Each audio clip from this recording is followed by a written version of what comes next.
if the people realise the need to bring about change. And yes, look, under Nazi Germany, at the peak of Nazi power, even though Hitler was not elected by a majority, at the peak of Nazi power, he probably had 70% behind him.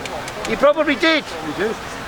Once they said, you know, they were marching off into Russia, victory after victory. I remember people, I lived in Germany, half German, so I remember older people who lived at that time, they said to me... Oh, I thought you were old enough to remember it yourself. No, I remember people, I met a lot of people who lived in that time. My mother lived at that time as well. And this old woman turned around to me once and she said, suddenly we had silk from Paris. We had resources from Eastern Europe. We were living good. And we never asked where it came from. We never asked where it came from.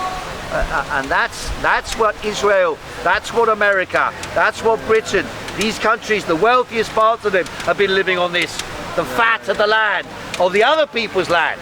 And of course, there's a limit to how far that goes. And once people realise, then they turn against it. And they will overthrow that system. So those people who think, you know, they're trying to manipulate people. Next week there's a Tommy Robinson protest. Tommy Robinson and his allies will be gathering in London for Tommy. Oh, Tommy Robinson. I remember them coming here. I remember them coming here. You know, they came here. That retard. His name was Danny Tomo, named after Tommy Tomo. And he came down Speaker's Corner with another of his mates. You remember that guy, Tango, the Chinese Tango guy. You remember him? Tango. Tango Tan, he called himself. And he used to attack the Muslims, get the Quran, throw it on the ground, shout and scream at them, attack them, try and antagonise it, try and cause conflict with them. And then the other guy, and I went over and I asked, what are you doing? And then Danny Tomo, Tommy Robinson's right-hand man, as he calls him. As soon as you start asking him some questions, he goes, Tommy, Tommy Robinson. That's what he would say. That was his mindset of how he deals with it. What is Tommy Robinson?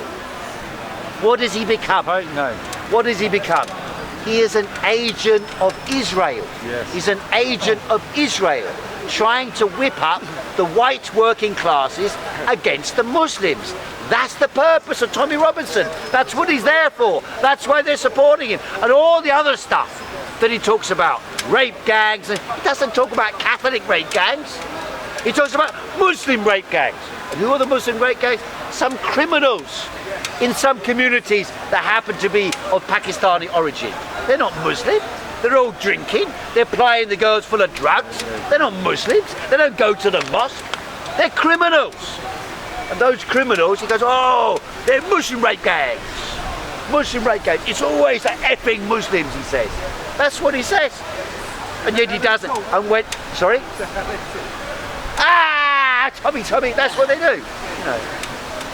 And unfortunately, a layer of the British white working class have been swung behind this. Because they think, oh, here's a man, he's being oppressed because he's saying the truth about Muslim rape gangs, which were covered up by the police and were covered up by the council. Yes, that's true. That's not the only thing they covered up. They covered up hundreds and hundreds. I mean, the public schools were rape institutions. The Catholic Church was a rape and sexual molestation institutions. Many of the state schools were also rape and sexual molestation institutions in the past. And the BBC was a molestation centre. It is. Well, whether it still is, I don't know, but it has been. So the idea that you only focus on certain sectors, well, if you're doing that, you have to ask, why are you only focusing on them? You have to ask that. What's this about? And then you see he's got a Mossad t-shirt. He's sitting with the IDF on a tank, and he says, I support Israel down the hilt. And there's a gang of them, a large gang of them, doing that across the entire world. Keir Starmer is one of them. An ally of Israel, unconditional ally of Israel. The Labour government, an unconditional ally of Israel. Occasionally they say, oh, look, you killed 500 children? Naughty boy. Naughty boy. Why did you do that? Can we make some trade? That's how they operate. That's how they operate.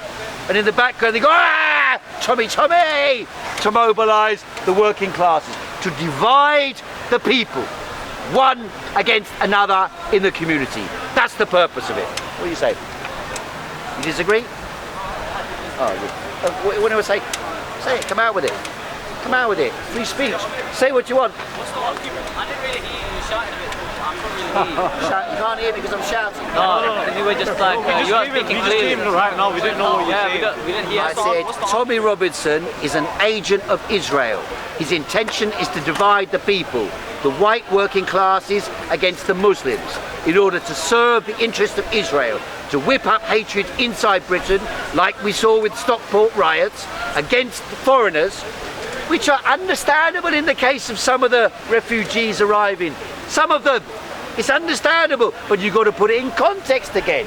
You've got to understand what the global context is. You blow up these countries, like Libya. They blew up Libya. The British were there, the French were there, the Americans were there, destroyed the country. And Colonel Gaddafi said, you get rid of me, you will have a wave of people moving across Libya into Europe. And so it has been. Now they all scream, oh my God, the Libyans are allowing tens of thousands to get on boats. Why are they getting on boats? Because the whole of Africa is destroyed. And therefore people will walk across the Sahara Desert to get to Libya, to get on a boat, to get to Europe. And those who've got contact in England will get to France and they'll say, I will now jump on a boat to come to England. That's how desperate they are. Don't tell me it's a matter of choice to get on a frigging boat, or a dinghy with your children and get on a boat to England. You're pretty desperate. You may be wrong to do what you're doing, but you're a pretty desperate person. And you don't give a damn about whether you live or die, because you're hoping that the alternative is so much better. No, I don't agree with doing that. I think it's a terrible thing. And it's understandable in the economic circumstances we live in that people in the white working class turn around and say, well, they're getting an apartment and I'm not. They're getting education and I'm not. It's understandable that they do that. And playing on that sentiment is Tommy, pushing that sentiment, whipping up the hatred on behalf of Israel to divide the population in Britain in preparation for these global conflicts which they're instigating and orchestrating. And by the way, Donald Trump is part of that camp and Kamala Harris is part of that camp. Yeah. That's the problem. It's a universal. The Tories are pro-Zionist and Labour is pro-Zionist and the Liberals are pro-Zionist. That's the truth. That's the way it actually operates on a global scale. It's not a universal Jewish conspiracy, but there is a universal Zionist conspiracy. And it has to be smashed. And if that means the destruction of Israel, well, so be it. Let Israel disappear if it lets the people live. Thanks very much for this. Heiko, Khoo.